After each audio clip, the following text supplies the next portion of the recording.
5 winters now, you have hidden from the world. Once you are great warrior, I will make you warrior again.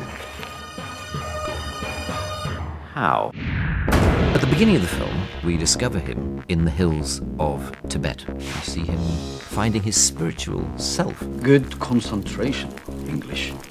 Sorry? And he is persuaded to come out of retirement by British intelligence. And he comes back and finds a very different British intelligence. Johnny English. Look into the camera. Don't smile. MI7 has changed somewhat since Johnny English was working for them. It's a very modern, caring approach to British intelligence, which is all fairly horrific for poor Johnny. Pamela Thornton, head of MI7. Pamela and Johnny English have never met before. She's heard nightmare stories of how he's botched jobs in the past. Have a seat. And he proceeds to embarrass himself every time they seem to be in the same room together. English? She was in Hong Kong. She's the killer. She's my mother.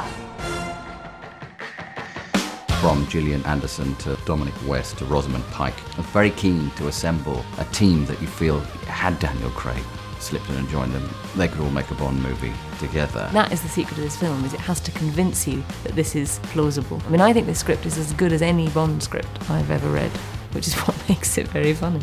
It sometimes actually adds to the humour because the situations are so serious that when something goes wrong, as it inevitably does, you just can't believe it's happening in this particular situation. So when's the Prime Minister going to grace us with his presence? I'm the Prime Minister. Yeah, you wish. It is definitely a bigger film than the first one. It's not only bigger in scale, but in ambition. We wanted something more complex, more of a comedy thriller. But the jokes undoubtedly are the most important thing. You should enjoy the comedy and be highly amused by the occasionally ludicrous way with which Johnny English goes about his job. Set the sat-nav for Switzerland. Let's kick some butt.